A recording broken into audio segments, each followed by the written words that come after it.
Good afternoon. I'm Ezra Cohen, an Adjunct Fellow at the Hudson Institute. And today we're joined by Joshua Steinman, the former Senior Director and Deputy Assistant to the President at the National Security Council for Cyber. And we're going to be talking about a particularly timely topic, infrastructure attacks. So first I'll just introduce you a bit, Josh. As I said, you were formerly the Senior Director for Cyber at the NSC. While you were there, you oversaw and shepherded through many groundbreaking executive orders, 9 executive orders, many NSPMs that we can't even go into all of them here, including in 2017, the first executive order you shepherded through, 13800, which specifically dealt with critical infrastructure attacks. Prior to joining the NSC, you were at a cyber security firm in Silicon Valley, and before that you were a naval intelligence officer. So for those in the audience who might not know what the Senior Director for Cyber is and does, and in fact the media even reported that this position didn't exist over the last 4 years, can you just walk us through what that job does? Thanks, Ezra. It's great to be here. Thanks, everyone, for tuning in. For 4 years, I was just shocked to hear that people might misreport some facts about the state of things on the White House compound. But, that's okay. It's big boy rules over there, so we play it. So the Senior Director for Cyber on the National Security Council acts as the single coordinator for all things cybersecurity across the United States government on behalf of the National Security Advisor and the President. There were various iterations and organizations of that coordinating function over 4 years. By the end, I was the sole Senior Director for Cyber, overseeing all cyber matters. And then some other things got put into my bucket of responsibility, including telecom, like 5G, cryptocurrency, and supply chain matters. And so for 4 years, whenever there was an interagency policy discussion, an initiative the President wanted to execute against, or a current event that had implications for the United States government, my office and my team would be the coordinating function for that. And is that for both defensive and offensive cyber activities? It's just all cyber activities as a whole. So it could be operations like what you're talking about, could be national policy, could be incident response, really anything. So in 2017, January 2017, you started. How would you assess the state of both our cyber policy, but also our ability to respond to infrastructure attacks and other forms of attacks? Look, I essentially came off the street in from the private sector. I was at a startup doing cybersecurity technology out in Silicon Valley and didn't have much background in policy. So, when I came in, I was sort of trying to figure out what had been done previously to help protect the United States and give us the ability to go do things in an expeditionary fashion. And look, not being very steeped in what had been done during previous administrations, it's very possible that I sort of missed what had been done, but sort of took things from ground zero from where I found them, and tried to go out and develop new policies and promote new policies that would enable to very robustly defend the United States, the American people, and our interests. So one of your first executive orders, as I mentioned, actually dealt with critical infrastructure. And we're facing many critical infrastructure attacks now. Obviously, the Colonial Pipeline issue, which is really got a lot of attention. But what made you first start on critical infrastructure, and can you tell us a little bit about what these attacks look like? Yeah, so for the past 30 years, we've been doing a very interesting thing where we've been taking all the things that make civil society function, and we've been integrating computers into them. So whether it's the power in this room, the computers governing the cameras that are recording this conversation, the water pump facilities that are driving fresh water and taking away wastewater, or our factories, our cars. We've been taking these technologies that previously were mechanical and turning them into digital-first technologies. And so that, to me, I think has very long-term and short-term strategic implications And it's just something that for many years, for many reasons, both due to my military time and my private sector time, I knew was a big problem and will continue to be a big problem. And it became one of the biggest priorities that I was trying to address when I was in the role. And I know that folks are still trying to deal with it today. And was there something specific? Was there a specific gap in our capabilities that needed to be addressed when you tackled this in 2017? You know, one of the things that I learned both in the military as an active duty officer and then even in the private sector is that often the things that you're trying to change aren't specific. What they are is procedural process. And so the things that I sought to lead my team to execute against that, you know, by the direction of the president, was that we were trying to get many industries, whether those are critical infrastructure industries, manufacturing industries, hardware production industry, to start thinking about what it would look like to protect cyber physical systems. And so, you know, we could go into specific weaknesses. Obviously, there have been numerous reports recently of things happening in the private sector, in the public sector as well, whether that's the Tampa Bay attempted hack of the water treatment facility or Molson Coors bottling facility for those beer drinkers out there. A whole litany of things that have happened, and certainly you could talk about specific things that need to happen, but from the policy level at the White House, the thing that you really want to be doing is talking about how do you create processes that encourage entire industries, entire companies to think differently, to act differently. And in this case, the difference that we were trying to inspire was, how do we think about the cybersecurity of these, I don't want to say newfound, but newly developed hybrid cyber industrial systems? And so when you set about to do this, do you interact with industry in that, or was this at that time really something that it wasn't that advanced yet? I'd say we're still in the early days of thinking about cyber physical and policy. In fact, the new administration has put out a new executive order on just this topic. And really what I think that demonstrates is really there's just a whole bunch of foundational work that needs to be done. And we were certainly trying to do it. The new team's trying to do it. And the point is it's really early days. And so I think this is part of why you see the reaction to the Colonial Pipeline. You see the reaction to so many other things.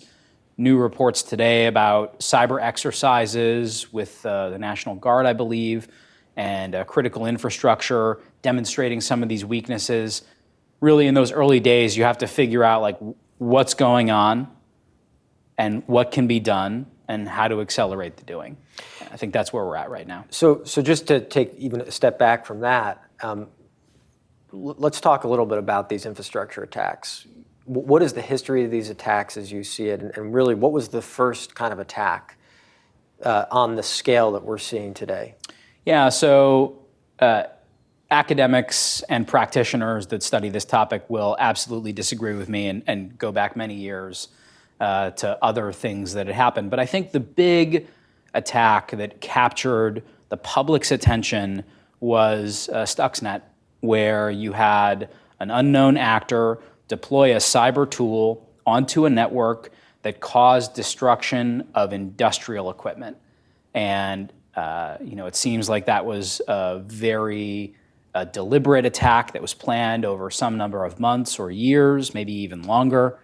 And that really illustrated to the world that these systems previously governed by, people sitting in front of consoles with physical dials and now governed by computers were really vulnerable to cyber attack. And obviously that was an attack on a SCADA system. That's right. How complicated at that point, when that reported attack takes place, how complicated were those systems, and were there any security measures in place, or were those viewed as things that just were untouchable? So there are a range of security practices and procedures that an entity can pursue. I'm actually currently working on a small book to talk about sort of 10 major areas where you can make improvements in industrial control system cybersecurity. But the point here is that by all public accounts, the Iranian facility that was doing that reported nuclear research was what we're calling air-gapped, which means that there were no direct physical links connecting the network where that activity was happening and the outside world. And so whoever perpetrated that attack had to jump across that air gap, and there's numerous ways in which people can try and do that or can do that, lots of science experiments that people do from time to time and demonstrate publicly. But network design, which is what I would sort of bucket air gapping under, meaning like how you design that actual industrial network, is just one way in which you can try and secure an industrial network. And there's a host of others, probably a little bit too down the rabbit hole for us to discuss, but the point is there's an entire body of best practices that can be deployed to really try and buy down the risk to industrial networks. And again, you're never going to take the risk to zero. That's one of the things that we all learn working in the Department of Defense. The only thing you can do is manage risk. And so there's a bunch of ways in which you can do that. So after the reported Stuxnet attack, was there any changes in the private sector yet, or did they not really make the connection between what was, a military facility, a military industrial system, and a commercial industrial system? I think that, much like has happened in many other places, these incidents tend to inspire people's imagination, and you just see people take away certain lessons from them and then apply them in the various activities that they're already pursuing. So, and again, academics and practitioners will disagree with me on highlighting certain events, vice others, but following Stuxnet, you have a bunch of different things happening where you have actors who I think from our perspective we would call them malicious, maybe they're state-sponsored, start to think about using cyber tools to attack industrial systems. And so we've seen any number of these things over the past several years. But I think the lesson here is that sort of very small and growing explosion of these types of activities. And I think it's only going to increase probably arithmetically and possibly exponentially. So if we could just go through some of these attacks and what you think are some of the more notable ones and the way they went down. I think obviously Colonial Pipeline, everybody knows about that. Mm-hmm. But what about attacks on the pharmaceutical industry? Yeah, so you had another example several years after Stuxnet where I believe this has been alleged both by the Department of Justice and by others, but you had some Russian hackers who released a computer virus called, or referred to as, NotPetya, which had a global impact, essentially locked computers worldwide, many of which were attached to industrial systems. So you had manufacturing lines for drug companies, you had ports, you had many things where those operations, those port operations, those drug line manufacturing operations, essentially the front office ground to a halt because the front office governing that entire facility, their computers stopped working. In fact, this is what is reported to have happened with the Colonial Pipeline hack, which was that their front office systems were ransomed. And ransomware attack, for those that don't know, is when you have essentially a piece of software that gets deployed to a computer and that locks that computer up and basically says to that computer's operator, you have to pay me some money through some mechanism. Sometimes it's some cryptocurrency you have to deposit in some anonymous wallet, or you'll never get access to your files again. So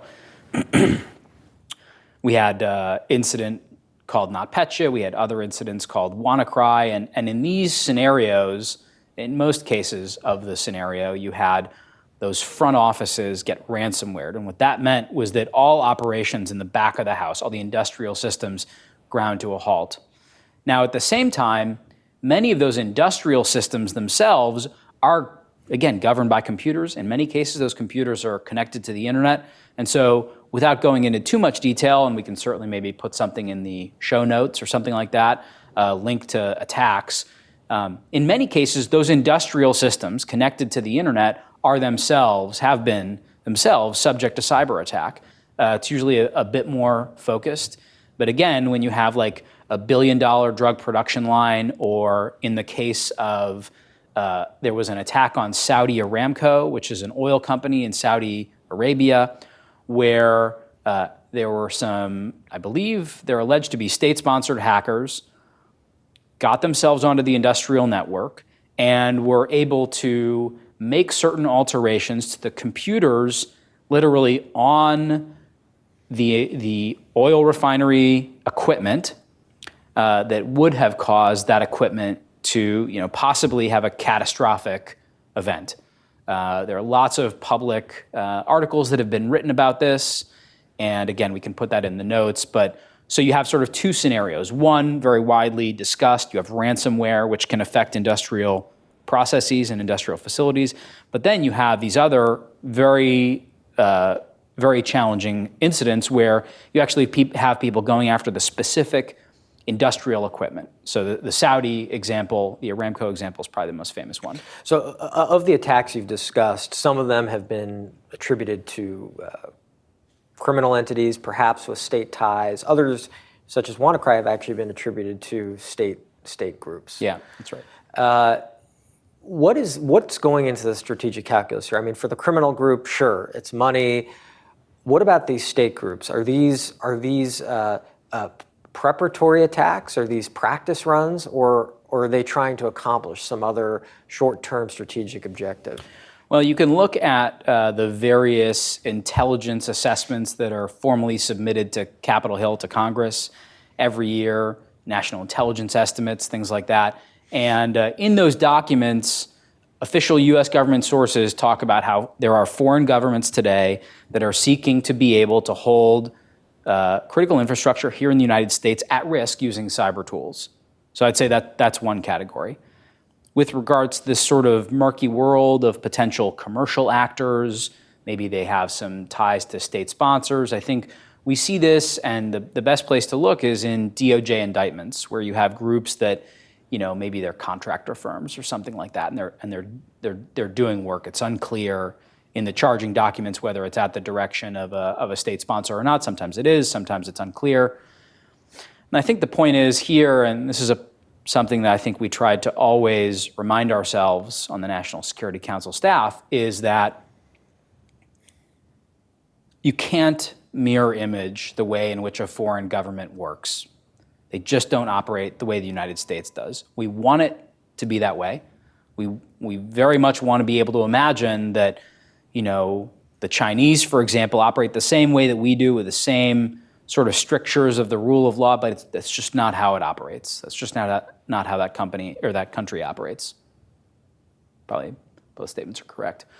And so in those scenarios, maybe those governments understand that it's useful for them to have this entity that the West believes is a private entity, but really it only exists, at the permission of the state, at the permission of the Chinese government.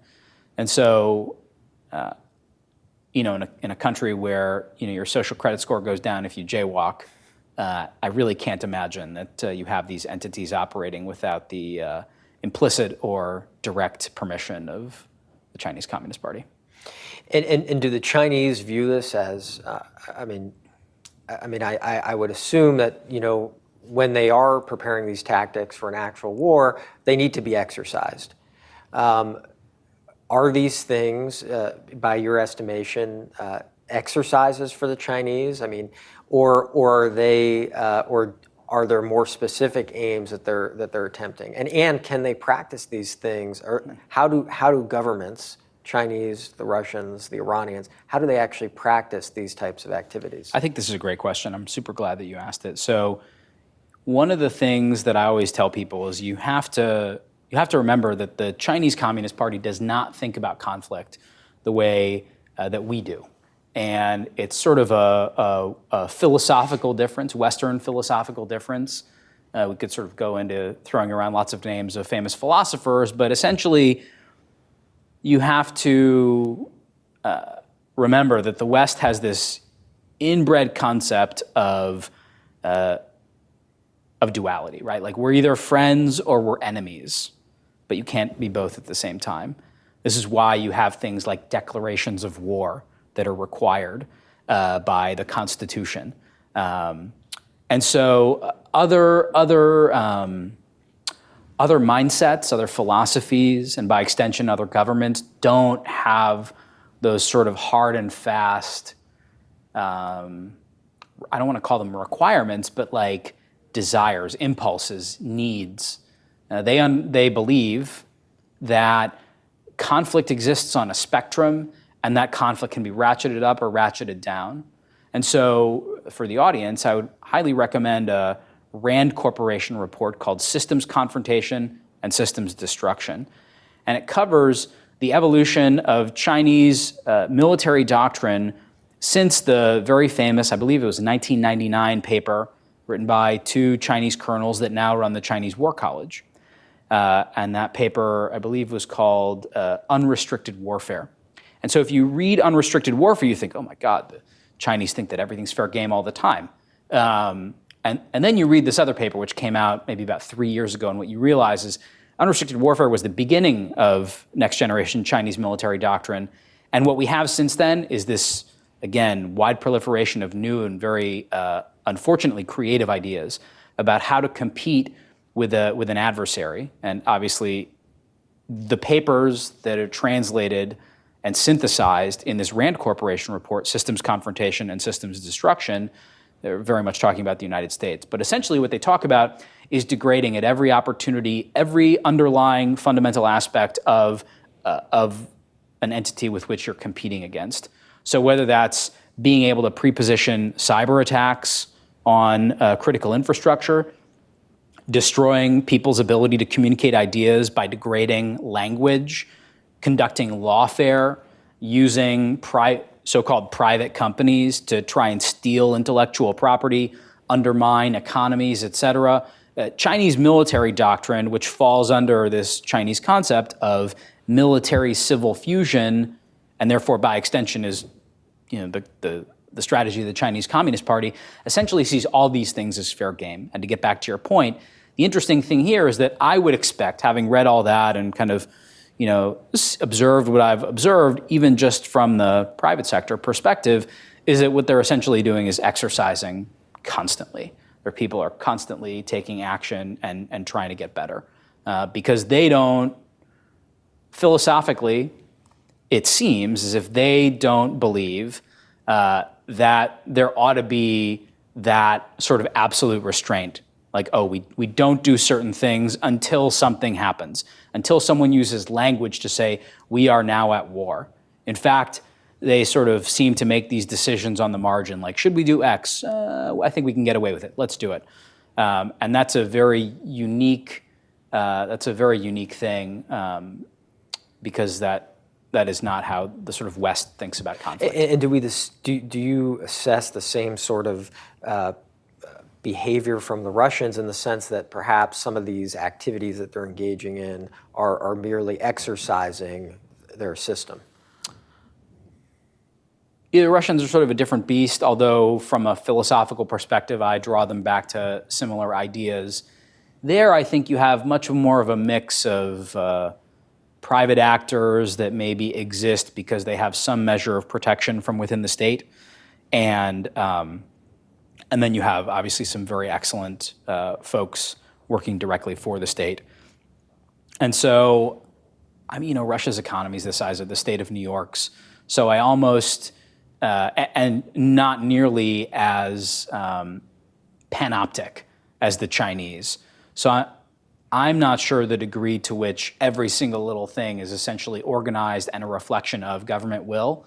But in many cases, obviously, you have folks operating in that sort of quasi-organized crime world where they're going out and trying to make money using ransomware. They're using these tactics. And I don't know, maybe there's a state sponsor. There very well could be. And in many cases, there was. You look at NotPetya, and I'm fairly certain that there was the DOJ indictment that very much claimed that it was absolutely state-sponsored. I'm pretty sure that we went to the podium on that back at the White House and declared it. And what about the Russian attack in Eastern Europe against the electrical grid. Yeah, so another famous attack that falls into the category similar to the Saudi Aramco attack. You can look it up using the phrase black energy. This is malware that was dispatched onto an electrical grid in Ukraine that was able to make physical changes to that grid and attempt to bring that grid down, but did bring it down for some period of time. So another example of this emerging type of conflict where you can use cyber tools to get directly on industrial networks, and then once there, you can do things. You can change things. You can try and destroy the network, et cetera. So I think what's interesting about that is obviously Colonial Pipeline, WannaCry. These are industrial attacks. However, they're not necessarily linked to what we would consider a more conventional military action. Is black energy the first example of a cyber infrastructure attack linked to a possible conventional military operation, or have there been others? Well, I wouldn't want to speak definitively on that. I'd say it's probably the most prominent that I can think of. Again, people smarter and more steeped in these things than me might disagree with that. But black energy, which coincided with Russian operations in Ukraine, in the Crimea, in these places, part of a combined set of attacks where the Russians are essentially looking to, similar to this Chinese philosophy, unrestricted warfare philosophy, et cetera, this lack of friend-enemy differentiation, lack of, are we at war, are we not? Although the Russians would say that they were, I'm pretty sure they've declared it. But the point is, using all tools available to try and degrade the willingness and capability of an adversary to continue to defend itself, to drive itself towards a political outcome of submission. So I think that, what becomes very concerning here is China, at least that we're aware of, has not yet linked these attacks directly to some sort of conventional military activity. No doubt, like you said, they're perhaps preparing for that.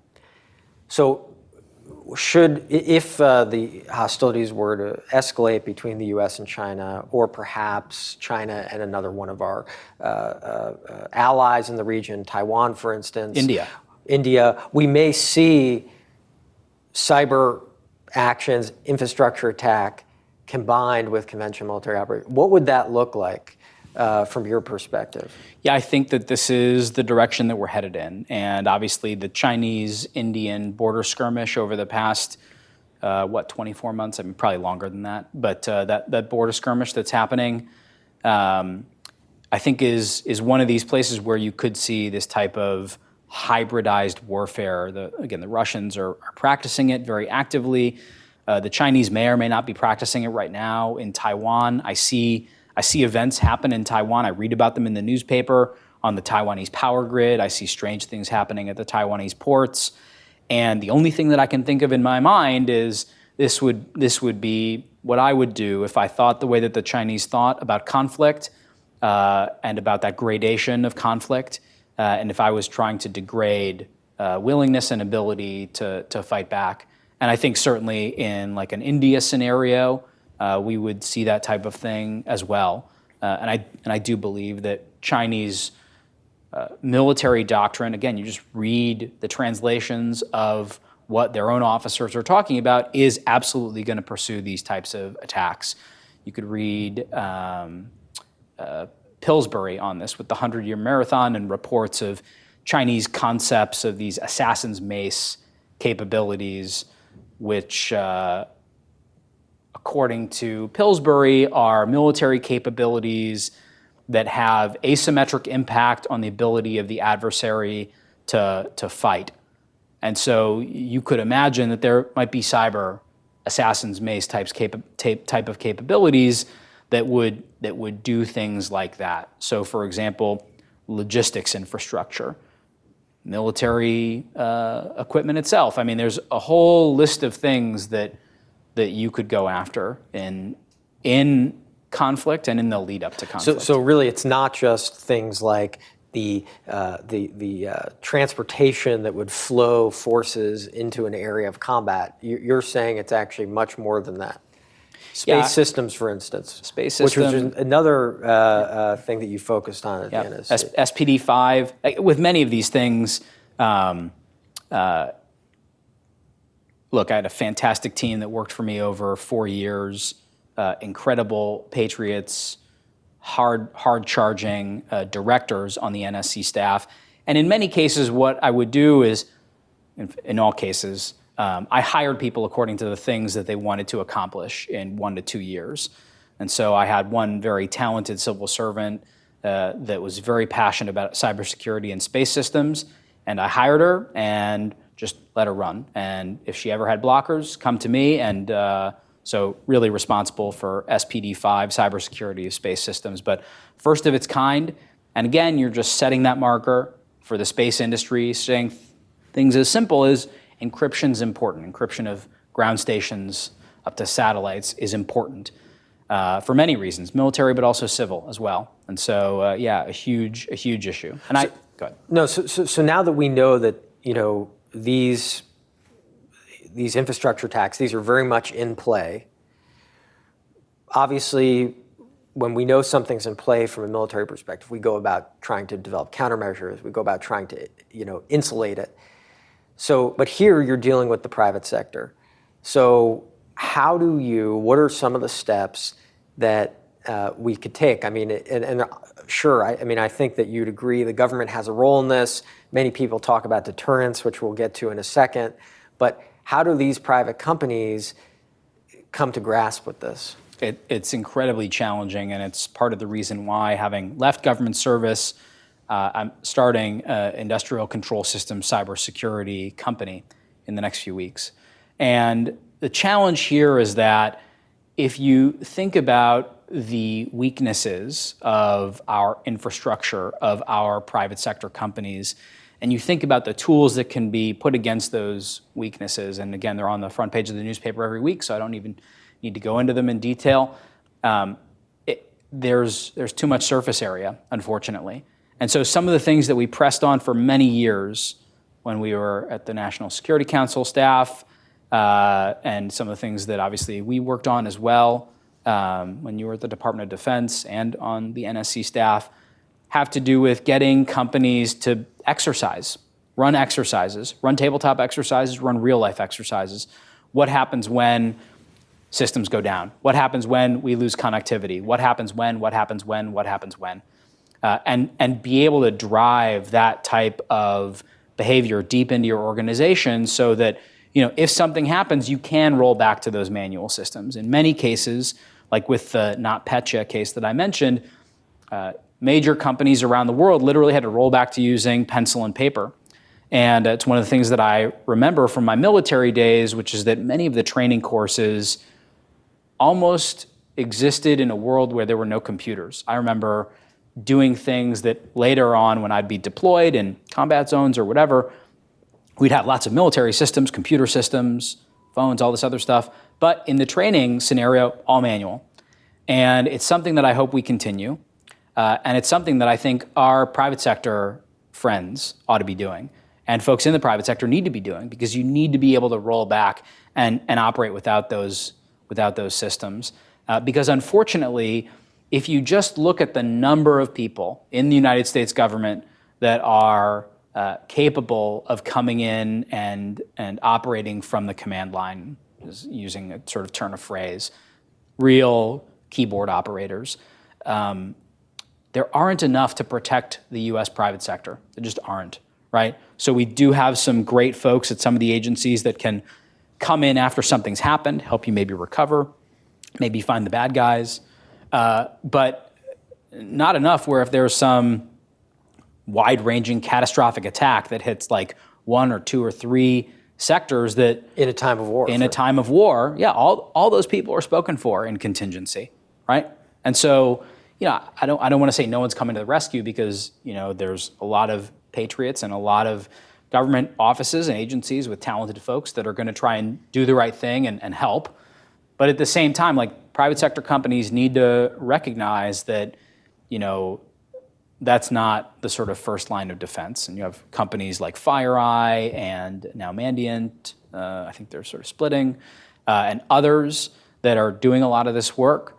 But it's part of the reason why I'm moving on to do what I'm doing, because I think we're going to need it. And I mean, it seems like it could even come before that. For instance, if there's and I think we've seen this in other attacks, if the Chinese were to target Taiwan with a broadside of industrial attacks, perhaps in advance of war, conventional war, and there are like systems in the U.S., what is the possibility of attack mechanisms basically leaving the battlefield? It's a great point, and it's very high. I mean, this is what happened in the NotPetya attack and in the WannaCry attack and in other attacks as well, where the way in which these tools are architected and delivered can, in some scenarios, many scenarios as we've seen, mean that they'll just spread worldwide and do so very quickly because of their propagation techniques. Again, highly technical stuff. I'm not even that qualified to elaborate on it too much. But if you just imagine how quickly an email can get sent around the world, and depending on how these cyber operators engineer their malicious software or malware to spread, things can go bad in a hurry. And so, just as you've alluded to, and I know you know this, you target one system in one country, call it Taiwan, and 3.5 minutes later, it just so happens to show up on other systems around the world. So it's a similar, in some ways, it's a simplification, but the kind of nuclear fallout cloud. And I'm saying that intentionally because I think we hear a lot of language, even at Cybercom and other places, this idea of cyber is the modern day nuclear issue, and we have to establish a deterrent, a cyber deterrent. You hear that all the time. And so I just want to touch on that for a while. What is a cyber deterrent? I mean, is this a real thing? How do we actually deter? If we don't have enough people to respond, is deterrence the only way to go to try to head these attacks off? Yeah, I always tried to encourage people to think genuinely and creatively when thinking about cyberspace, because I just think that using the mental models of the past is not the way to think about the conflict of the future. And so a lot of people love to talk about cyber deterrence, and I think that there are some comparisons to be made to the nuclear sort of set of dynamics, but not exclusively. I'm not even sure a majority of those types of mental models carry over. Some of them certainly do. You have two actors, maybe more, but really two actors playing off one another. So certainly there are aspects. But as I hear people try and make direct one-to-one comparisons with cyber and nuclear, when they say this to me in private, and I'm happy to say it here now, I would encourage them to go back and try and do some more creative thinking, because we are going to have to think much more about what this environment actually means. And so one of the just very simple, and again, I'm no PhD, I'm not a theory person, I wasn't even a policy person when I took this job. But one of the things that I often did was draw a sort of triangle on my whiteboard and talk about, people talk about escalation and lots of things at the bottom of the triangle, and then as you go up, you have less and less up. At the top, you have bombs or something like that. And, it's a cheap visualization of what people would call nuclear deterrence or something like that, escalatory ladders. And just as a sort of exercise, I would tell people, what if it's flipped for cyber, right? Or something like that. What if it's we can do the cheap stuff that has the most damage very inexpensively and almost for free, and in many cases without instant attribution. I think we'll get into that later. But even just thinking that way and realizing that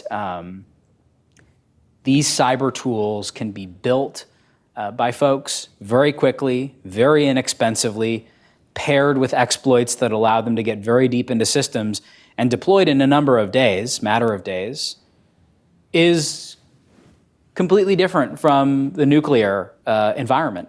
And just taking that fact, I think, it means that we have to start developing different types of language to talk about cyber. We have to start thinking about different types of mental models. I just urge people, there are lots of careers to be made in academia and coming up with new language tools and structures to think about cyberspace. I really think people ought to be doing that.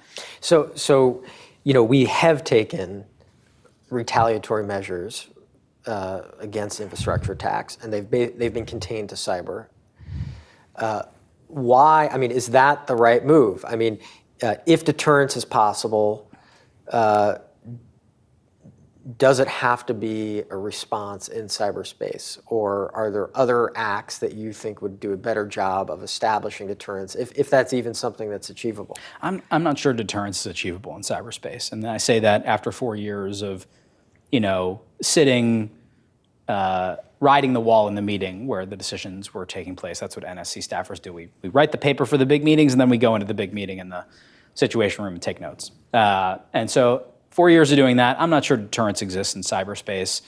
But you can deter the people ordering things, right? And, here I think I take some experience from my military time, which is that you have to be willing to punch back. You have to be willing to impose costs on people. You have to be willing to show them that their behavior comes at a cost. That cost can be reputational, it can be operational, who knows what. And then you have to be able to communicate to people that if you keep doing this, we're going to keep doing this. And then communicate to the public that they started it.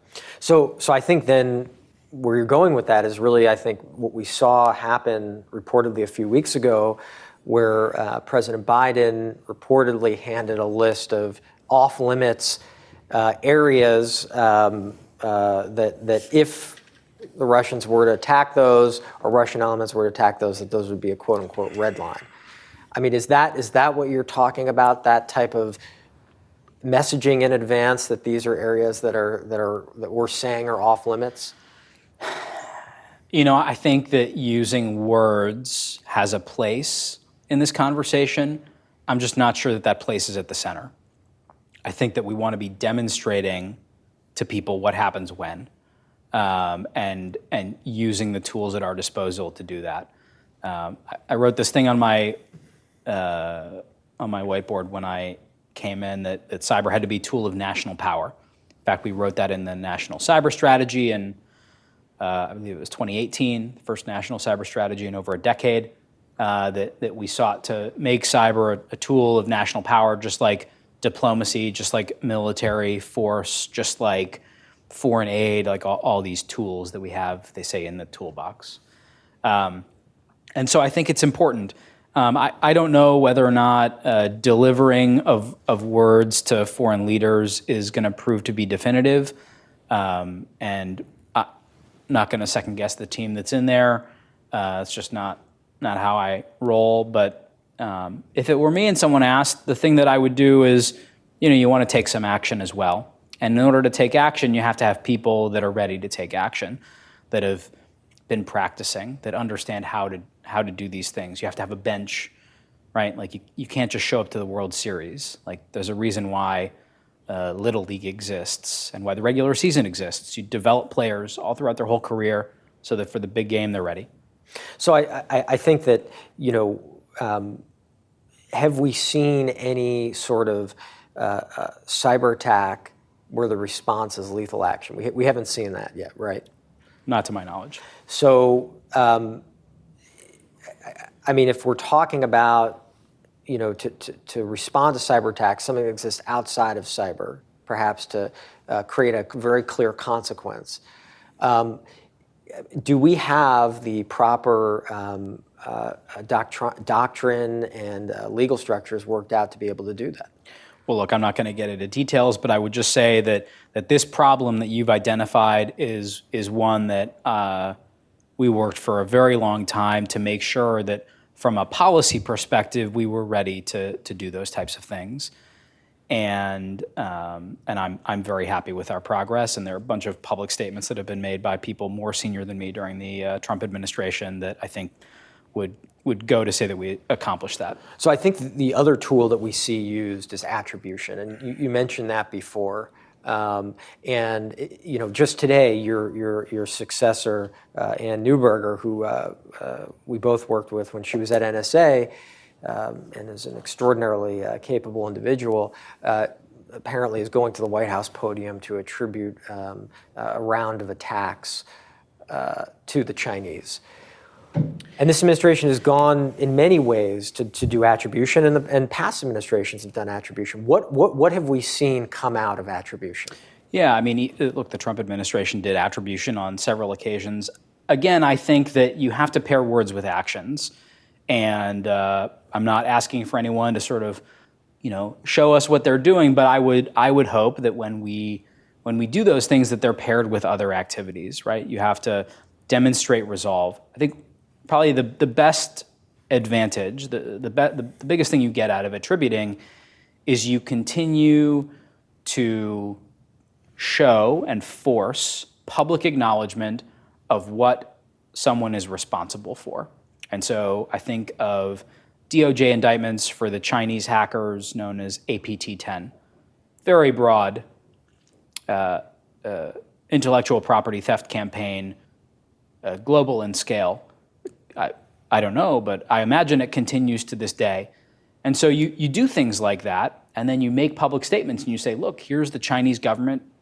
I can't remember if APT-10 is in the indictment identified as state-sponsored or not, but imagine that they were. Let's just imagine that they were. Saying like, hey, look, this is sanctioned activity. And the problem is that you use that to solve is that you have the Chinese government going around the world essentially articulating a vision of a future to people, especially in Europe, but in Africa, in Southeast Asia, in South America. And we need to continue to illustrate, like, this is what they want. This is the world they want. They want a world where no action takes place without the implicit or explicit say-so of the Chinese Communist Party. Now, then on the cyber front, I think when you do things like that, you do have to take some retaliatory action when people do things like that.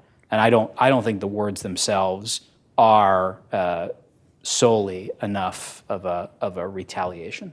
So this is very interesting, the kind of diplomatic gain that you get from attribution. Is that something that you found helpful? One of the things you did also spend a lot of time on was going around the world and making sure that Chinese infrastructure, which could be used in a cyber attack, did not infiltrate our allies and partners' systems. Did you find attribution to be helpful as you went around the world on that mission? Having those types of conversations with our allies. In many cases, maybe they have day jobs or just in their regular jobs, they're very busy and they haven't been provided the full story. And I think having something as simple as a news story or a public release can be very helpful when you're having those conversations. There are other ways that you can try and influence those conversations as well. Maybe in intelligence channels or diplomatic channels that may or may not be classified. But the point is that it's just one piece of that puzzle where you use language to describe reality. But once you've done that, you then have to take actions that comport with that reality. You have to then do things. And do you find that attribution, does that clip our wings at all? Does that restrict our ability to respond? Are there any downsides to attribution? Look, there's downsides to everything. Everything is a cost-benefit analysis. And I think that if we were to make some policy, well, I'm not sure that I would want to attribute everything. I'm not sure that we attributed everything. We probably didn't. I think the point is you use it strategically. Like you turn over that card every once in a while and you just let people know what they're really dealing with. And I think that's the real strategy here, which is that you use that as one part of a very nuanced, developed, coordinated strategy to achieve the overall desired strategic end state of the President of the United States on behalf of the American people. And along these lines, I think, one of the things we've seen increasingly is that cybercom, which deals a lot with these infrastructure attacks, is moving increasingly to the information operations space. And there seems to be, at least I experienced it in the Pentagon, I know you saw it, was this combination of IO and cyber, information operations and cyber. And obviously in the IO space, you want to attribute attacks because it deters and it also exposes something as an enemy information operation or propaganda. How do you think that dynamic is playing out here, that the command that's responsible for protecting our infrastructure is also involved in this IO space? Or are these two things that can go together very easily? I think it's a challenging dance to work out. I think for various reasons, lots of people have been obsessed with tweets over the past few years. And I would just say there's a bigger game, there's a more important game. It's more challenging to play in that other game. It's very easy, I think, to, play this game of calling people out on social media. I don't know if people would call that an information operation or not, but, I was always very concerned that, when telling an organization what it should care about, you have to present them with the right performance indicators. What are the key performance indicators? And I think that you want to make sure that those things are calibrated towards the hard things that only that place can do. So, who knows what they'll decide with this play to integrate information operations and cyber. Very interesting. It just occurs to me that's sort of a Gerasimov-style concept there. That's a Russian military general who thinks a lot about these types of things. Again, going back to this concept of language as a thing that affects reality, vice describes reality, those being the two different big camps that we're sort of talking about here. And so by combining those two in one place, it's an interesting philosophical statement. Again, I'm just some amateur. Yeah. But so I think as we kind of come to the end of our time here, where do you see things going? Again, you're on the outside now, you're outside looking in. Where do you see us, not only what direction we're headed in, but where do we need to go to better protect ourselves and our critical infrastructure from all the attacks that we talked about today? I think the private sector is going to quickly start to realize that the real game in securing their digital systems is on their operational networks. Look, very important to protect accounting, email, et cetera, banking, very important. But if you lose control over the actual machinery, like mixing the drug, maintaining the flow of power, moving goods from point A to point B, you're in a whole nother world. And so in my mind, the next 10, 15, 20 years are this gradual rebalancing. And it'll happen in fits and starts. We saw it with Colonial Pipeline. We'll see it as other things happen as well, as other cards get turned over by our adversaries. But I think that you're going to see a whole lot of demand because the private sector is going to start to realize, I think very quickly now, that the things that they need to protect are the things that and I've coined this phrase, alpha generating infrastructure, right? So if you're a drug company, the alpha generating infrastructure is the manufacturing line. If you're a semiconductor company, it's the thing that builds the chips. Obviously that thing's governed by a business system, right? Windows computers where people send emails, take in orders, et cetera. But the core is the thing that makes the stuff that makes you money. And I think that's where a whole bunch of the effort's going to go on the part of bad actors. And I think that's where a whole bunch of the effort needs to go on the part of good actors who run those organizations, who sit within government agencies here in Washington, D.C. and elsewhere. I think that's where the effort needs to go in the next few years. Well, Josh, I really appreciate you joining us today for such an important topic, especially as we really see a rise in these sorts of ransomware and infrastructure attacks.